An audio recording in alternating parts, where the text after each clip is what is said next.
श्री शिवाय नमस्तुभ्यम। हर हर महादेव। जय हो भोलेनाथ की, जय हो माता पार्वती की। आप सभी को महाशिवरात्रि की ढेरों शुभकामनाएं। आज की इस वीडियो में हम बात करने वाले हैं कि महाशिवरात्रि का जब हम पूजन संपूर्ण कर लेते हैं तो हमें चौकी का विसर्जन कब और कैसे करना चाहिए, चढ़ाई गई सामग्री का हमें क्या करना है, और यदि हमने पार्थिव शिवलिंग बनाकर उनका पूजन किया है तो उनका हमें क्या करना होता है। यह संपूर्ण जानकारी आपको इस वीडियो में मिलने वाली है।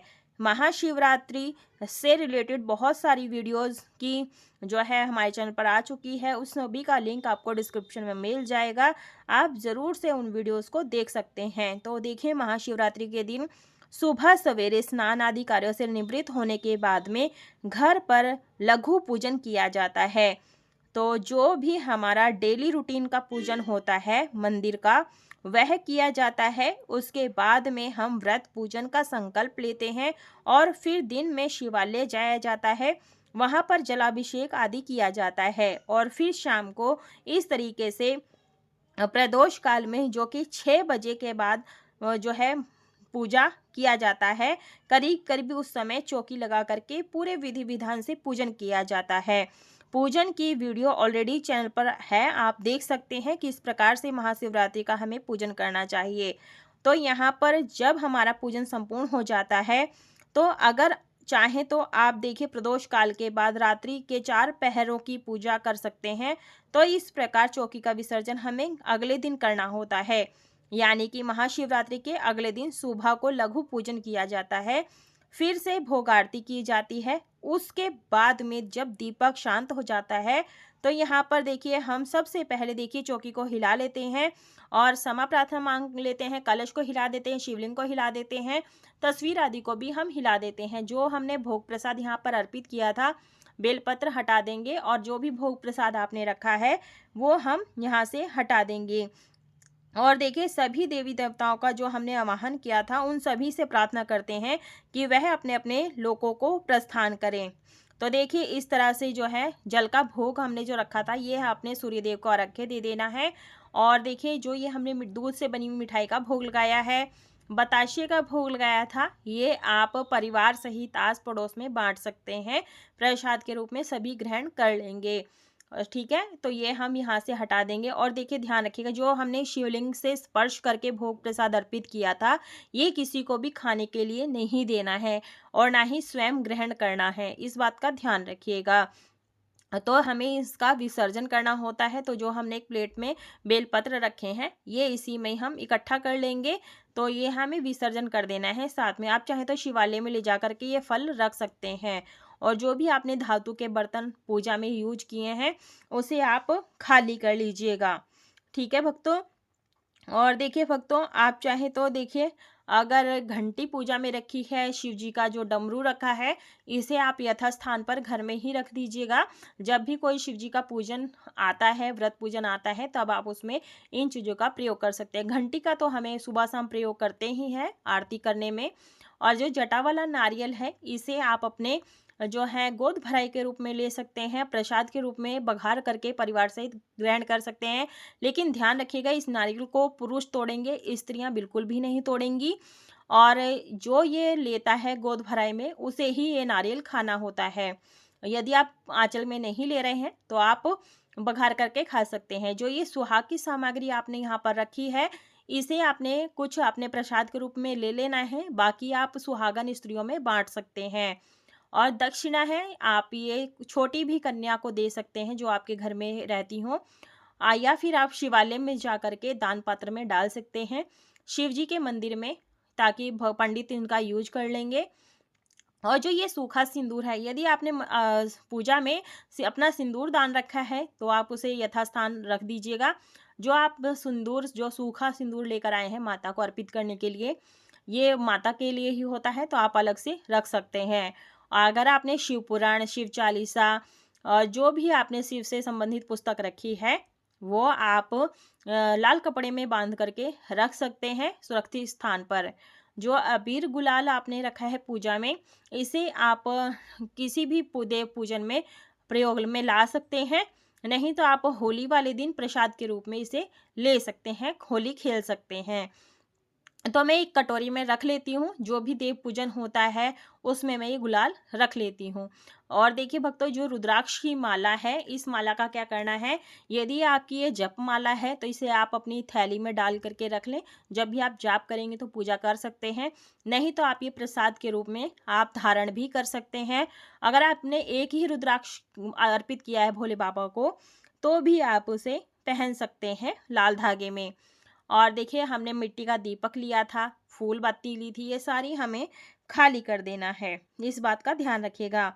तो देखिए, हमें जो ये चौकी है ना, महाशिवरात्रि की जो चौकी है, वे हमें अगले दिन हटानी होती है, तो आप अगले दिन ही विसर्जन करें। तो यहाँ पर जो भी आपने धतूरा अर्पित किया है, फूल पत्ते अर्पित किए हैं, वो सभी एक चीज में इकट्ठा कर लीजिएगा। और जनेऊ है, शिवलिंग है, यदि आपके पार्थिव शिवलिंग है तो उनका आप विसर्जन जरूर से कर दीजिएगा, भूमि विसर्जन या जल विसर्जन।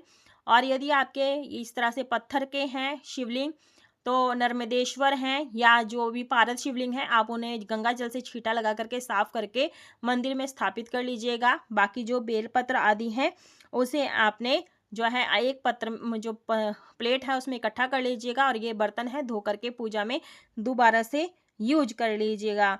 तो इसी तरह से जो है ना, इस तरह से हमें पूजन करना होता है। तो देखिए भक्तों, रात्रि के लिए माना जाता है कि जो भोलेनाथ है, माता पार्वती हैं, रात्रि में विचरण करने आते हैं। उसके बाद में जो आपने पूजा में ग्रंथ आदि रखे हैं उसे आप हटा दीजिएगा। और ये देखिए, हमने गठबंधन किया था माता रानी का और शिव परिवार, शिव जी का।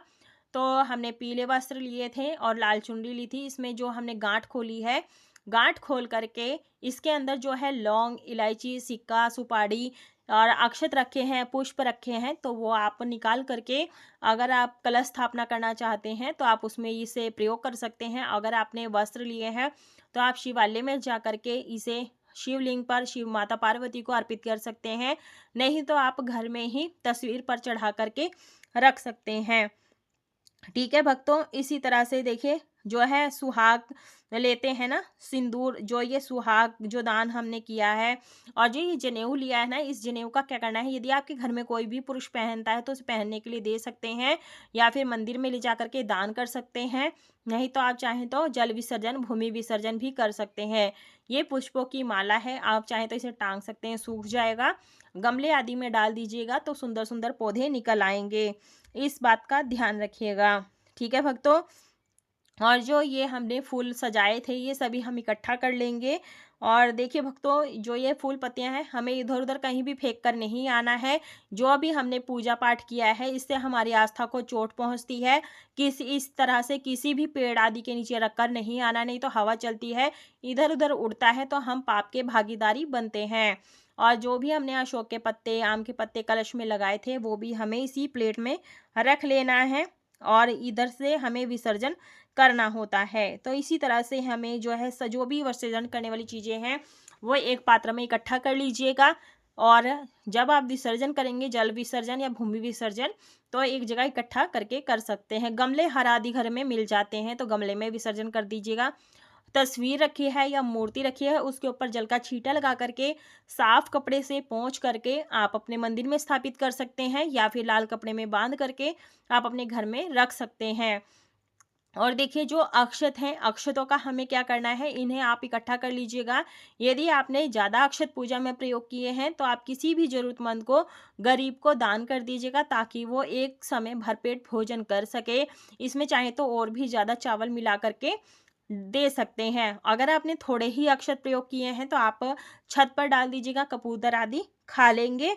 और इस तरह से जो है हमें विसर्जन करना होता है। चावलों का हमें कैसे करना होता है वो सभी मैंने आपको दिखा दिया है। और जो कलश का जल है, हमें क्या करना है, इसे फूल की सहायता से पूरे घर में छिड़क देना है। ओम नमो जो शिवाय, ओम नमः शिवाय मंत्र का जाप करते हुए, या फिर श्री शिवाय नमस्तुभ्यम मंत्र का जाप करते हुए जल का छींटा लगाना है। और इसके अंदर जो लौंग, इलायची, सिक्का, सुपारी है, इसको निकाल करके दोबारा से पूजा में यूज कर सकते हैं। लेकिन ध्यान रखिएगा, टॉयलेट और बाथरूम में जल का छींटा नहीं लगाना है। जो जल बच जाता है, इसे आप किसी भी पवित्र पौधे में डाल दीजिएगा। और तुलसी के गमले में आपने इस जल को नहीं डालना है, इस बात का ध्यान रखिएगा। और इधर उधर जल को नहीं फेंकना है। यदि आपने कलश मिट्टी का रखा है तो मिट्टी का पूजा में एक ही बार प्रयोग होता है, उसके बाद विसर्जन कर दिया जाता है। यदि आपने चौकी पर पीला या सफ़ेद नया वस्त्र बिछाया है तो शिवालय में दान कर दे। नहीं तो आप जो चौकी पर बिछाते हैं आसन, उसे धुल करके दोबारा से आप पूजा में रीयूज कर सकते हैं और चौकी हटा सकते हैं, रंगोली आदि को पोंछ सकते हैं। आई होप आपको महाशिवरात्रि की चौकी विसर्जन की संपूर्ण जानकारी मिल गई होगी। वीडियो पसंद आई है, वीडियो को लाइक शेयर सब्सक्राइब जरूर करें। कमेंट बॉक्स में हर हर महादेव, जय माता पार्वती अवश्य लिखें।